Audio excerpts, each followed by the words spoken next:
Bienvenue au rendez-vous tech d'Audiophile du vendredi 6 octobre 2023. Comme à toutes les semaines, je profite de ce moment pour vous partager les actualités technologiques et parfois scientifiques que j'ai vues passer depuis notre dernier rendez-vous.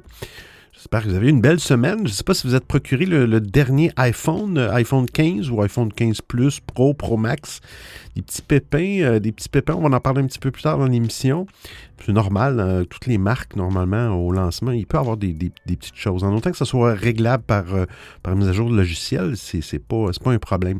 Mais une chose c'est un petit peu pointu, mais si vous utilisiez un téléphone, disons, avec une console pour faire des appels téléphoniques ou quoi que ce soit, du social audio et tout ça, il y a certaines applications d'Apple, dont les appels téléphoniques, FaceTime, il y a les espaces de Twitter, ils ne supportaient pas le mode USB, autrement dit, de brancher une console avec un adaptateur Lightning sur les anciens téléphones.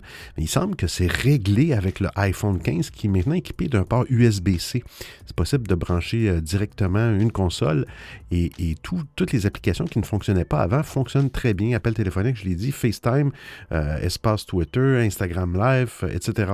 Fait que je ne l'ai pas testé, mais j'ai ça de source sûre. Hey, on commence tout de suite avec la première actualité. Bon épisode!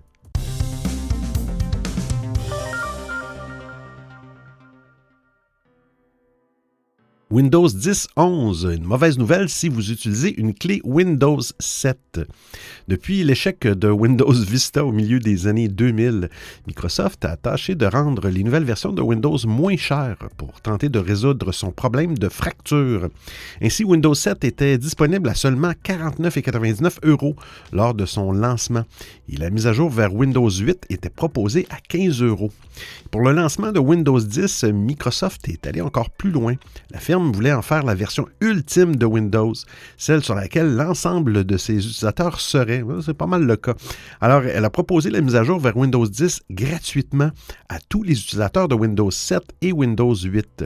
Officiellement, cette offre de lancement a expiré le 29 juillet 2016, un an après le lancement de Windows 10. Dans les faits, il était encore possible d'activer Windows 10 et même Windows 11 avec des clés de Windows 7 ou Windows 8. L'activation fonctionnait sans problème. Microsoft a officiellement annoncé le 20 septembre 2023 qu'il n'était plus possible d'installer Windows 10 ou Windows 11 à l'aide d'une clé Windows 7 ou Windows 8. La mise à niveau depuis ces versions n'est plus proposée gratuitement.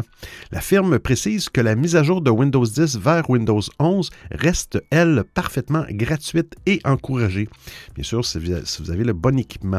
C'est une bien mauvaise nouvelle pour les utilisateurs concernés. Une licence pour Windows 11 coûte 145 € aujourd'hui pour l'édition famille du système d'exploitation. Cela signifie qu'à la prochaine installation du système, Microsoft pourrait refuser une nouvelle activation. Ce changement est déjà effectif dans les dernières versions Insider Canary de Windows, d'après le site spécialisé Windows Central. Pour rappel, le canal Canary du programme Insider permet de tester en avance les nouveautés prévues pour Windows 12.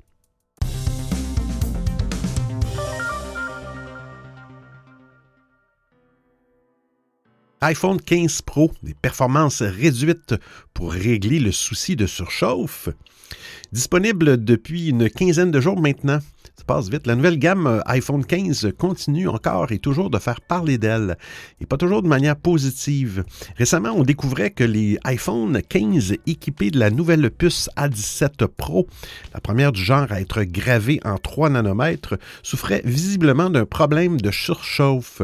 Apple avait toutefois rapidement décidé de réagir en expliquant qu'il s'agissait d'un bug logiciel dans iOS 17. Pas de souci lié au processeur directement donc, avec la promesse d'une mise à jour logicielle providentielle qui allait venir régler tous les petits tracas rencontrés par les propriétaires. Depuis peu, Apple a déployé une nouvelle mouture de son système iOS qui passe ainsi en version 17.0.3. Vous l'aurez compris, cette dernière a pour objectif, entre autres, de venir éradiquer ce souci de surchauffe. Selon de nombreux retours, la mise à jour remplit parfaitement ses objectifs. actifs et les soucis de surchauffe ont ainsi disparu chez la majorité des utilisateurs. Toutefois, certains se sont interrogés sur les dispositions prises par Apple pour réduire la chauffe et notamment si le géant américain avait décidé de réduire les performances de sa puce A17 Pro. Chez 9to5 Mac, ils ont décidé de repasser les derniers iPhone 15 Pro au benchmark afin d'en savoir plus sur les performances actuelles. Et bonne nouvelle, il semblerait que les performances n'aient pas été altérées par Apple, ces dernières étant sensiblement identiques, voire parfois supérieures sur des iPhone 15 Pro tournant sous iOS 17.02 et iOS 17.03. Rappelons au passage qu'une élévation de la température d'un téléphone intelligent est tout à fait normale, dès lors que ce dernier est sollicité pour une utilisation multimédia notamment, mais aussi lorsque l'on le recharge, lorsqu'on utilise certaines applications très populaires de GPS comme Google Maps, Waze, ou encore lorsque le téléphone effectue des mises à jour. De leur côté, les performances peuvent être temporairement réduites en fonction de la température du téléphone, mais aussi du niveau de charge de la batterie.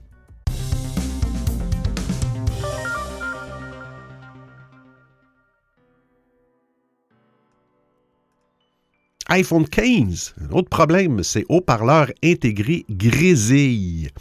L'iPhone 15 connaît une sortie pour le moins chaotique. Il y a des utilisateurs du smartphone qui signalent que ces haut-parleurs intégrés grésillent.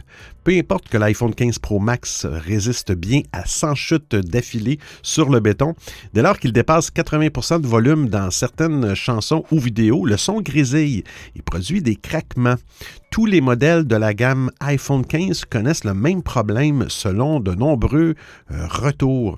Tout a commencé sur TikTok où l'utilisateur Mileva Bovetek, excusez-moi, M. Mileva Bovetek, partageait dans une vidéo son sentiment que la sortie du fleuron d'Apple lui donne l'impression d'être un bêta-testeur. Le vidéaste y montre son troisième iPhone 15 Pro Max, les précédents ayant été remplacés par Apple parce que leur haut-parleur grésillait. Mileva Bovetek affirme que ce troisième téléphone connaît les mêmes problèmes que les deux premiers. Il décide alors d'aller tester dans un magasin d'autres iPhone 15. Bon, des 7 téléphones sur lesquels il a pu mettre la main, tous les modèles sont affectés par le problème, selon ses dires. Je le cite, si je dépense plus de 1 000 $ dans un téléphone, je ne veux pas que ces enceintes ou ces haut-parleurs grésillent, se plaint-il dans la vidéo. Il n'est pas le seul. Sur Reddit, de nombreux utilisateurs témoignent du même problème. Selon les commentaires, ce serait surtout le haut-parleur d'écoute téléphonique qui serait affecté. Peu importe le volume, un cliquetis est présent, donnant l'impression que les haut-parleurs ont été endommagés par de l'eau, selon un utilisateur de Reddit. Au-delà de 80%, le grésillement et les craquements deviennent omniprésents. Aucun moyen pour l'instant de savoir s'il s'agit d'un problème matériel ou d'un problème logiciel. Dans ce deuxième cas, Apple pourrait corriger rapidement sans trop de difficulté le bug par une mise à jour d'iOS 17. En revanche, s'il s'agissait d'un défaut de conception matérielle des haut-parleurs, ce serait une véritable catastrophe pour la firme à la pomme. Apple devrait alors procéder au rappel de tous les iPhone 15 en circulation.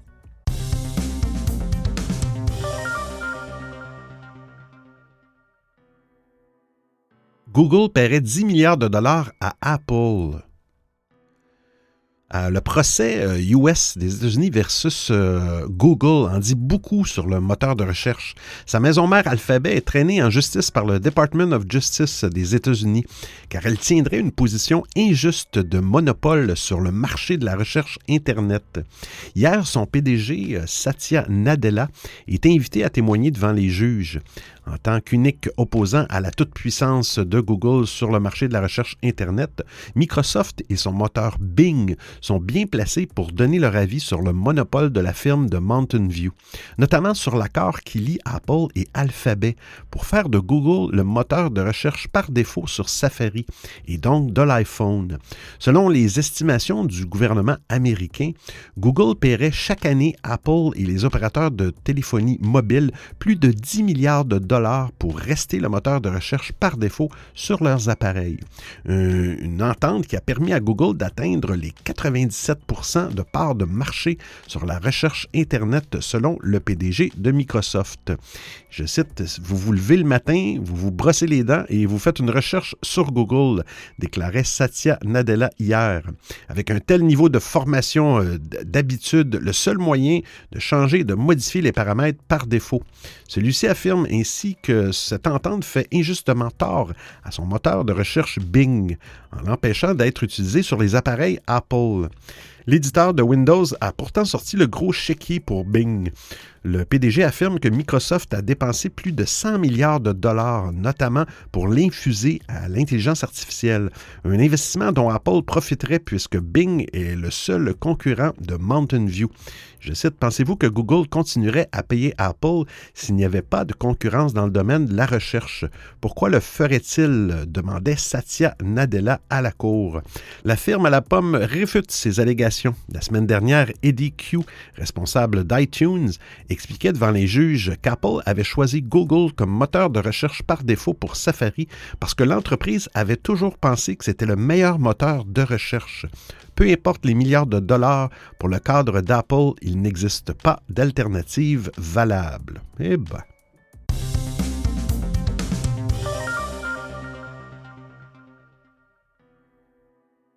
Android 14 est arrivé mercredi le 4 octobre. D'après le Community Manager de TELUS, un opérateur de télécom canadien, la sortie d'Android U, le nom de code en interne d'Android 14, est confirmée pour tous les smartphones vendus par Mountain View à partir du Pixel 4a. Le site ne donne aucune autre précision concernant le déploiement de la mise à jour majeure d'Android sur les appareils d'autres marques. Samsung s'attache depuis quelques mois à sortir au plus vite One UI, sa propre version de l'OS, toujours plus rapidement, mais l'attente pour les utilisateurs dure en général 2 longs mois. Le leader mondial des ventes de smartphones parviendra-t-il à livrer ses updates plus rapidement? Il est impossible de s'avancer sur ce point. Pour profiter au plus tôt des nouveautés proposées dans Android 14, il faudra donc posséder un smartphone Pixel de Google ou l'un des rares Xiaomi 13 et 13 Pro. J'ai réussi à le prononcer comme il faut. Ou peut-être pas, intégrant une version bêta de l'OS. Et les appareils qui recevront Android 14 en premier, qui l'ont reçu le 4 octobre, eh bien, sont les Google Pixel 4a, un milieu de gamme hyper convaincant en 2020, qui est sorti en 2020. Et le Pixel 4a 5G aussi, le Pixel 5, 6, 6 Pro, le 6a qui est le best-seller de la série, le 7 Pro et le 7a. On peut bien évidemment s'attendre à ce que les Pixel 8 et 8 Pro et 8A, ils sont sortis cette semaine, mais ils vont profiter aussi d'Android 14. Aucune des nouveautés proposées par Google ne sera véritablement révolutionnaire, mais le système d'exploitation offrira tout de même une panoplie d'outils très pratiques, tels que le Repair Mode pour protéger vos données quand vous amenez votre appareil chez un réparateur, la possibilité de configurer le ratio d'aspect selon l'application, ou encore de meilleures informations sur l'état de la batterie.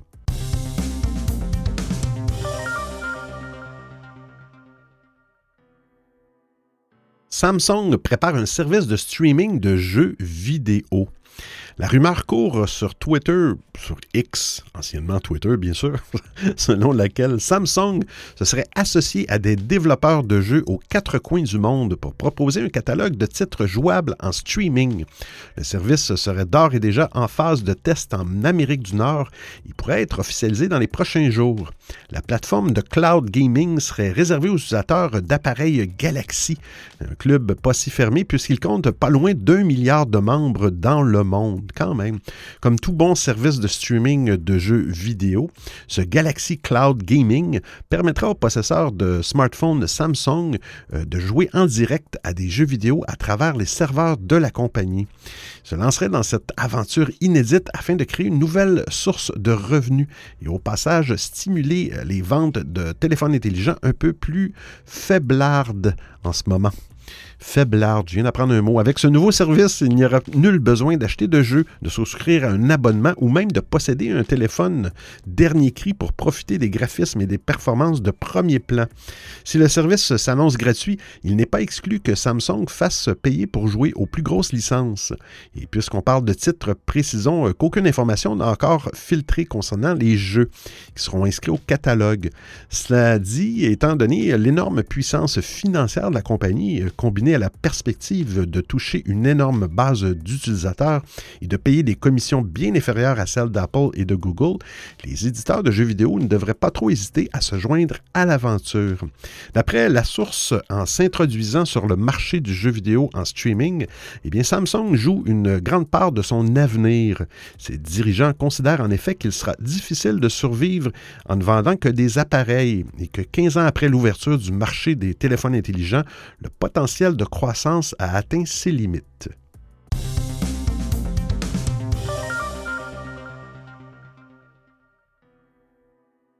X.com retire en douce l'option pour signaler les informations trompeuses. Ah là là là là. Monsieur Musk. Apparemment, Monsieur Musk a réussi à éradiquer les fake news. Sinon, pourquoi sa plateforme aurait-elle purement et simplement enlevé l'option qui permet de signaler un contenu qui partage de la désinformation? S'il est indéniable que cette option était loin d'être suffisante pour lutter efficacement contre les fake news sur X.com, notamment en raison des effectifs et des politiques de modération depuis et même avant le rachat du réseau social par Musk, supprimer cette possibilité ne va clairement pas arranger son cas. Et au-delà des risques bien connus de laisser les fausses informations se propager, une telle décision risque bien de conforter l'Union européenne dans son rapport à X.com, qui considère la plateforme comme le pire élève en la matière parmi les réseaux sociaux. Si rien ne change rapidement, il pourrait dans un futur proche se voir au choix sanctionner de lourdes amendes ou tout bonnement être interdit dans les pays de l'Union européenne. Au regard de sa situation financière, l'entreprise n'a franchement pas besoin de ça. Il ne s'agit clairement pas d'une erreur, mais d'un choix délibéré. Il est toujours possible de signaler des tweets pour violence, haine, spam ou encore usurpation d'identité, sans aucune communication publique sur la question, ni présentation dans une de ses pages de conditions générales sur le changement. Eh bien, X.com espérait peut-être le faire passer en douce pour ne jamais avoir à s'expliquer sur le sujet et laisser les community notes faire le travail de rectification. Il est fort probable que depuis que M. Musk a pris les rênes de ce qui s'appelait encore Twitter, il n'y a pas très longtemps, les signalements pour désinformation aient explosé en nombre. Les décisions prises par le milliardaire semblaient presque toujours orientées en ce sens, tant elles négligeaient ce type de risque. Au rang de ces dernières, on compte bien sûr le changement de système de vérification, pour lequel nombre d'activistes et d'experts en la question avaient estimé que la qualité de l'information en pâtirait. Puis, il y a eu l'amnistie générale accordée aux comptes précédemment bannis, certains pour discours de haine ou plus généralement discriminants, mais bien sûr aussi pour propagation de désinformation, les deux n'étant évidemment pas exclusifs. Elon Musk lui-même ne semble pas toujours être le fan numéro 1 de la vérité. Mais pour X.com, accepter d'être le réseau social de la désinformation risque d'avoir d'autres conséquences. Dans un rapport présenté ce mardi, l'Union européenne a estimé qu'il s'agissait du pire réseau social en matière de lutte contre les fausses nouvelles, tout particulièrement celles d'origine russe. Et cela pourrait rapidement lui poser un problème en Europe, où l'adoption du DSA impose notamment un contrôle renforcé sur la question, au risque de se voir infliger de lourdes amendes et même jusqu'à une interdiction sur le territoire des États membres en cas de récidive. A priori, ce n'est vraiment pas comme s'il pouvait se le permettre.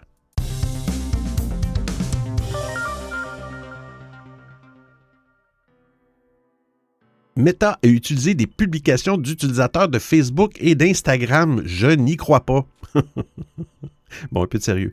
Malgré plusieurs scandales ces dernières années concernant des utilisations litigieuses des données personnelles de ses utilisateurs, eh bien, Meta continue d'exploiter cette précieuse denrée pour améliorer ses services. Meta a annoncé la semaine passée l'arrivée imminente d'un assistant virtuel reposant sur l'intelligence artificielle générative. Il sera accessible via les applications Facebook Messenger Instagram et WhatsApp, puis sur les casques Quest 3 et les lunettes Ray-Ban Meta. Sauf que pour perfectionner le système, Meta a fait ingérer à son modèle de nombreux messages publics, photos et textes inclus, publiés par ses utilisateurs. Les conversations privées ont été exclues, ainsi que les messages partagés uniquement avec les amis et la famille. Tout ça est exclu. Conscient des préoccupations légitimes de certains de ses utilisateurs en matière de respect de la vie privée, Nick Clegg a tenté de désamorcer, je le cite, « Nous avons essayé d'exclure les éléments de données qui contiennent une forte prépondérance d'informations personnelles. » Je répète, nous avons essayé d'exclure, a-t-il fait savoir à Reuters sans donner plus de détails. Selon lui, la grande majorité des données utilisées pour entraîner le modèle sont publiques. Il indique ainsi qu'un site comme LinkedIn n'a par exemple pas été utilisé à cause de considérations en matière de respect de la vie privée. L'entraînement des modèles d'intelligence artificielle générative soulève de nombreuses interrogations sur le droit des internautes à garder le contrôle sur leur vie en ligne. Le fait qu'ils utilisent au quotidien les services d'entreprise autorise-t-il ces derniers à disposer comme bon leur semble des traces laissées par leurs clients? Il est désormais admis que la plupart des entreprises se servent de ces informations pour améliorer leurs services. Mais l'entraînement de modèles d'intelligence artificielle dont l'usage ne se limitera probablement pas à des chatbots à l'avenir questionne bien au-delà. Vous écoutez le Rendez-vous Tech d'Audiophile.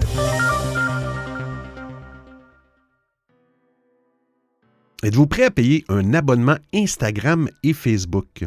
Il ne s'agit plus simplement d'une fausse rumeur partagée massivement sur Facebook par des utilisateurs crédules. Les géants de la tech dirigés par Mark Zuckerberg s'apprête à marcher dans les pas de son concurrent direct X, anciennement Twitter bien sûr, et de lancer un abonnement premium à ses services. Selon The Wall Street Journal, Meta envisage de proposer en Europe uniquement une expérience sans publicité en échange de quelques euros mensuels.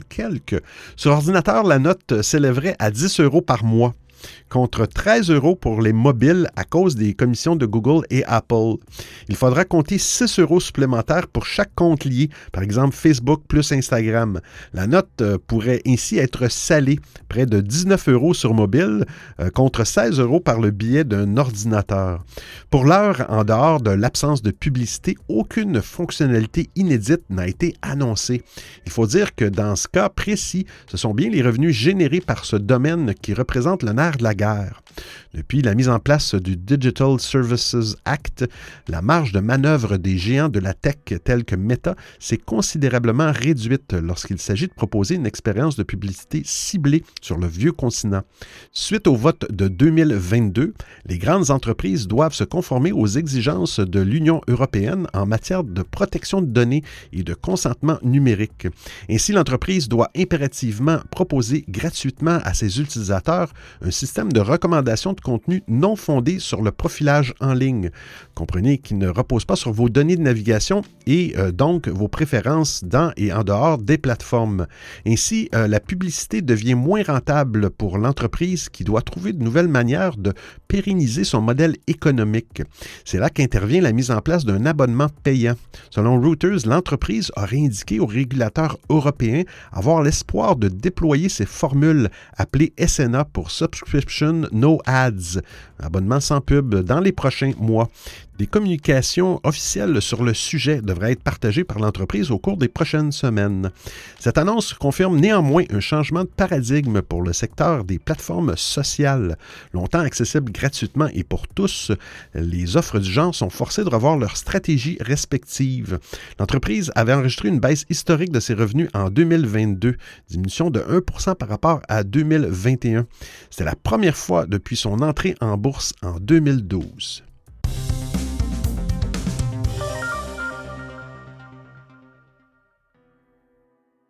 TikTok développe une version payante. Un autre. Dans un article publié cette semaine, le site Android Authority indique avoir découvert des éléments de code correspondant à cette future version payante. Plus précisément, il s'agit d'une chaîne de caractères que TikTok pourrait utiliser pour présenter la version payante aux utilisateurs. Cette option payante permettrait aux utilisateurs d'avoir une expérience sans publicité et TikTok aurait prévu un tarif de 4,9$ par mois, 4,90$ par mois. Ensuite, à la parution de cet article, TikTok a confirmé l'existence de ce test d'une version payante. Le produit est actuellement testé à petite échelle dans un pays anglophone, mais il ne s'agit pas des États-Unis. Et par ailleurs, pour le moment, il n'est pas certain que ce test aboutisse à un lancement mondial ou dans d'autres pays. A priori, la version payante de TikTok devrait masquer les publicités ciblées affichées par le réseau social, mais pas les partenariats rémunérés des influenceurs. Reste à savoir si, en plus de l'absence de publicité, cette version payante de TikTok proposera d'autres avantages. Pour une fois, ce n'est pas les autres plateformes qui s'inspirent de TikTok. Effectivement, ces 3 dernières années, on a eu l'habitude de lire des articles sur ces plateformes numériques qui imitent le format vidéo popularisé par cette plateforme. Mais cette fois-ci, c'est plutôt TikTok qui est en train de tester un système de monétisation déjà exploité par ses concurrents. En effet, aujourd'hui, les réseaux sociaux X, il y a Facebook, Snapchat, YouTube qui proposent déjà des abonnements à leurs utilisateurs. Sur X, anciennement Twitter, le fait d'être abonné payant vous permet d'avoir une badge de vérification, de profiter de fonctionnalités supplémentaires et même de gagner de l'argent grâce à l'audience de vos publications. Reste à savoir si, lors des tests, la version payante de TikTok intéressera suffisamment d'utilisateurs pour que le réseau social passe à l'étape suivante. Ce qui est certain, c'est que l'existence de cette offre pourrait être avantageuse aussi bien pour TikTok que pour ses utilisateurs. D'un côté, TikTok pourra diversifier ses sources de revenus et être plus résilient en cas de problème sur le marché des publicités en ligne. Et côté utilisateur, on pourra choisir entre une version avec publicité et une version sans publicité.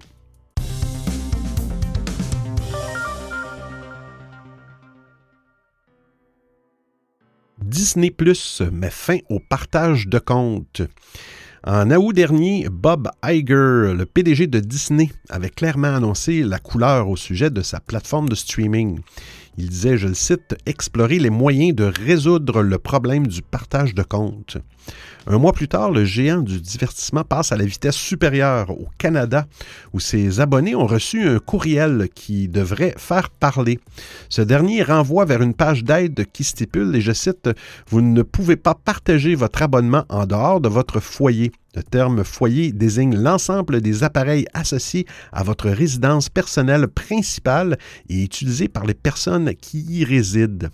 Alors c'est donc officiel, Disney décide, comme Netflix, de mettre fin à sa tolérance pour le partage de comptes au Canada à partir du 1er novembre prochain. Pour ceux qui veulent continuer de donner accès à leur abonnement à des personnes en dehors du foyer, eh bien des frais supplémentaires seront appliqués sans plus de précision à ce jour. Disney+ explique aussi que ces règles s'appliquent à tous ses clients, à moins que votre niveau de service ne le permette autrement. On peut dès lors imaginer la mise en place d'une nouvelle offre plus chère qui permettrait le partage de comptes. On a ainsi vu Netflix tester la fin du partage de comptes dans différents pays pour en mesurer les effets avant de le généraliser à l'ensemble du monde. En l'absence de communication officielle, il est difficile de dire quand cela pourrait arriver. Disney+ pourrait d'ailleurs être encouragé par l'expérience de Netflix lors de l'officialisation de la fin de partage de comptes. De nombreux clients ont fait part de leur mécontentement sur les réseaux sociaux et nombreux sont les observateurs qui prédisaient des jours sombres pour le service de streaming. Eh bien, c'est tout l'inverse qui s'est produit. Ainsi, bon nombre d'utilisateurs semblent se résigner à souscrire à un forfait. D'après les données d'Antenna pour les États-Unis datant du mois de août, suite au changement, le nombre d'abonnés a augmenté de 27,8% en mai, 128,9% en juin et 25,7% en juillet. Plus précisément, cela signifie un ajout de 3,5 millions de clients supplémentaires en juin, puis 2,6 millions en juillet. Le total s'élève à 7,5 millions depuis mai.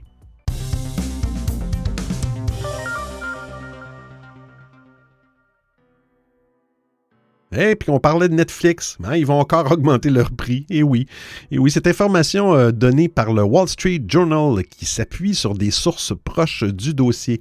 Concrètement, la plateforme de streaming commencerait par les États-Unis et le Canada, bien sûr. Toutefois, il n'y a aucune raison que la France soit épargnée par cette tendance et l'Hexagone est en général frappé à son tour quelques mois plus tard. Alors, on ignore de combien les prix vont augmenter. Quant aux services, ils se sont refusés à tout commentaire. Ce que l'on sait, en revanche, c'est que Netflix devrait attendre la fin des grèves à Hollywood pour y voir plus clair. On sait que le mouvement social des scénaristes a pris fin et que le géant du divertissement va devoir passer à la caisse pour répondre aux demandes des auteurs. L'idée est aussi sûrement d'avoir quelques annonces consistantes au niveau des sorties de films et des séries pour faire passer la pilule auprès des clients. À l'heure actuelle, Netflix se distingue par des formules plus chères que celles proposées par ses rivaux. Il faut par exemple déjà débourser 18 € pour disposer de 4 écrans en simultané. La plateforme a également mis fin au partage de comptes entre utilisateurs ne résidant pas à la même adresse, ce qui représente un atout en moins pour s'abonner. Il reste donc à espérer que l'addition ne sera pas trop salée pour des consommateurs déjà mis à rude épreuve par l'inflation. Il faut dire qu'après des années de prix abordables et d'investissements massifs, c'est toujours la même histoire, l'heure est à la recherche de rentabilité pour ces acteurs. Récemment, Gunnar Wiedenfels, bonjour, M. Wiedenfels, directeur financier du groupe Warner Bros. Discovery, avait jeté un pavé dans la mare. Le dirigeant soulignait ainsi, je le cite, « Pendant une décennie dans le domaine du streaming, une quantité extrêmement précieuse de contenu de qualité a été cédée bien en dessous de sa juste valeur marchande et je pense que cela est en train d'être corrigé. » Il ajoutait « Nous avons observé des hausses de prix sur l'ensemble de la concurrence. Nous avons augmenté les tarifs, en particulier au niveau international, où de nombreux lancements de HBO Max étaient plutôt pensés dans l'idée d'obtenir le plus grand nombre possible d'abonnés et pas nécessairement sur la rentabilité maximale. » Sa position semble aujourd'hui largement partagée par ses concurrents.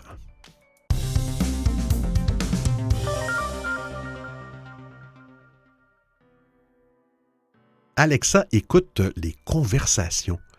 Ah!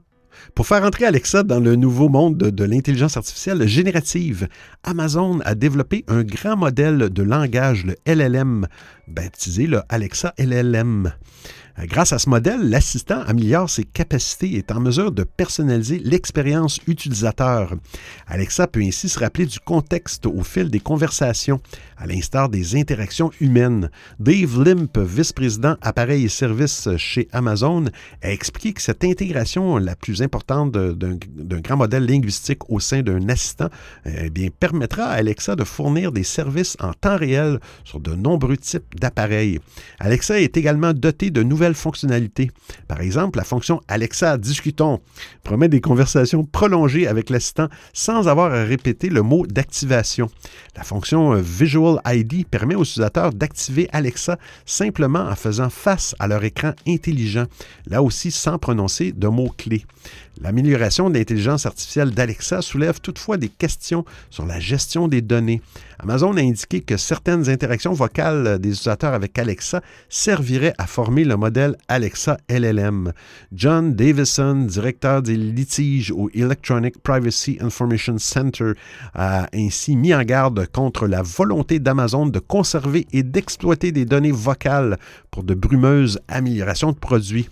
Je cite, « Nous ne devrions pas accepter qu'Amazon ait besoin de conserver ces données pour l'amélioration du produit et les consommateurs ne comprennent souvent pas ce que cela signifie », déplore-t-il auprès de NBC. Il a notamment insisté sur le fait que les consommateurs doivent donner leur consentement explicite pour rejoindre ces programmes plutôt que d'être inscrits par défaut.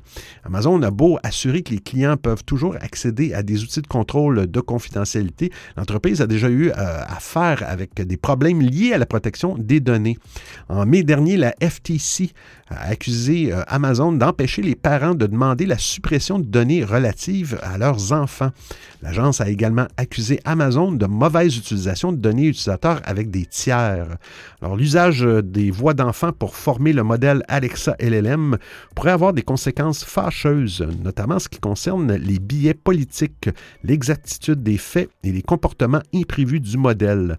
Un porte-parole d'Amazon a cependant précisé que lorsque le profil vocal vocal d'un enfant est reconnu, certaines fonctionnalités comme Alexa Discutons ne seront pas disponibles.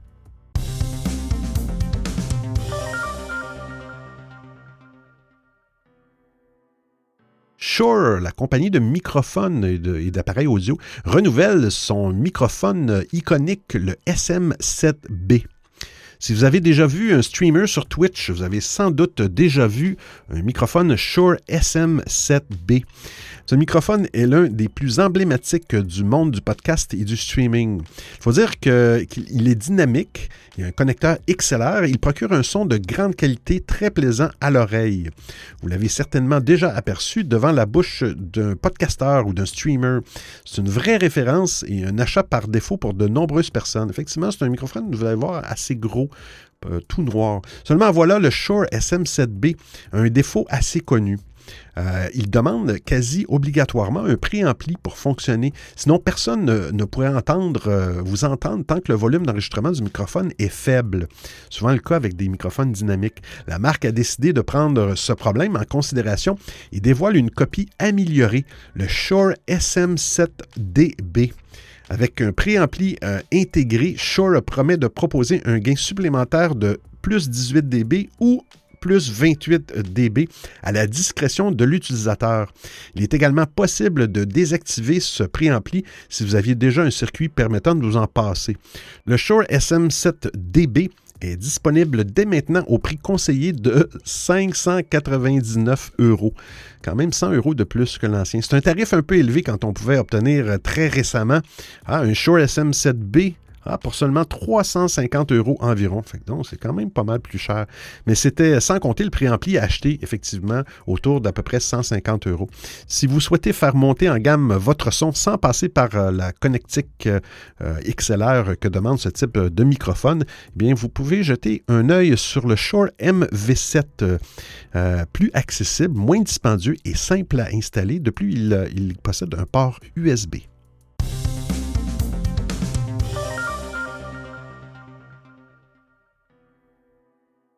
Le Raspberry Pi 5 est enfin là.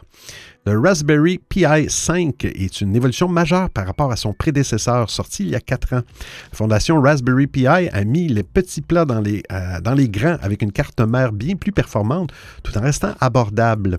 La nouvelle génération de Raspberry Pi se distingue par une puissance en forte hausse.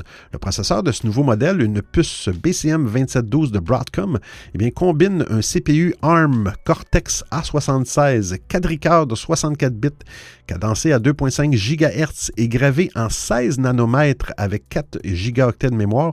On peut l'augmenter à 8 gigaoctets. Le circuit graphique est en Video Core 7, là aussi de Broadcom. Le tout permet de doubler, voire tripler les performances de CPU et du GPU par rapport au Raspberry Pi 4, dont le CPU, gravé en 28 nanomètres et cadencé à 1.5 GHz. On fait donc s'attendre à un bond significatif. Le Raspberry Pi 5 est équipé de 2 ports HDMI capables d'afficher de la 4K en 60 images secondes sur autant de moniteurs. C'est le double du Pi 4. Il bénéficie également d'un processeur de signal d'image ISP remanié, développé en interne à la pointe de la technologie. Parmi les autres améliorations matérielles, on retrouve un doublement des performances maximales de la carte SD et un support pour les périphériques à haute bande passante. Le Raspberry Pi 5 inaugure aussi une interface PCI Express 2.0 pour brancher un SSD, même si un adapteur séparé est nécessaire pour en tirer parti. La carte intègre 2 ports USB 3 avec un support de débit de 5 gigabits seconde simultanément sur les 2 ports. 2 ports USB 2, une entrée Ethernet gigabit et un port USB-C uniquement dédié à l'alimentation. À noter que le boîtier officiel intègre un ventilateur, ce qui permettra d'exploiter toute la puissance de l'ordinateur pendant plus longtemps. Il restera possible d'utiliser le Pi 5 sans ventilateur ou de lui en joindre un en option pour ceux qui ne veulent pas utiliser le boîtier. 2 versions du Raspberry Pi 5 sont disponibles, l'un avec 4 GB de mémoire au prix de 70 € et l'autre avec 8 GB de RAM pour 96 et 60 €.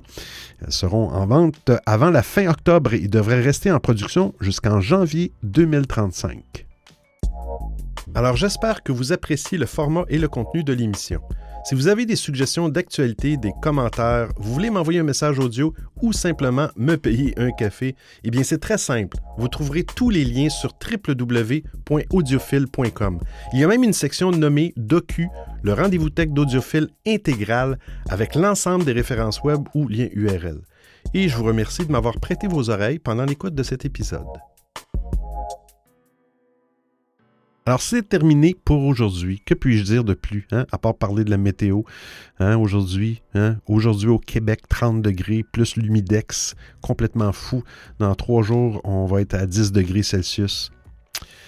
C'est cela, on est rendu là, mes chers amis. Il faut quand même rester positif parce qu'il y a plein de choses positives. Il ne faut pas être triste parce qu'on se retrouve la semaine prochaine pour un autre épisode du Rendez-vous Tech d'Audiophile.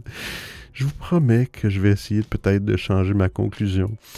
Mais je sais pas, on dirait que c'est une fixation. Hey, d'ici là, portez-vous bien. Ciao, ciao tout le monde.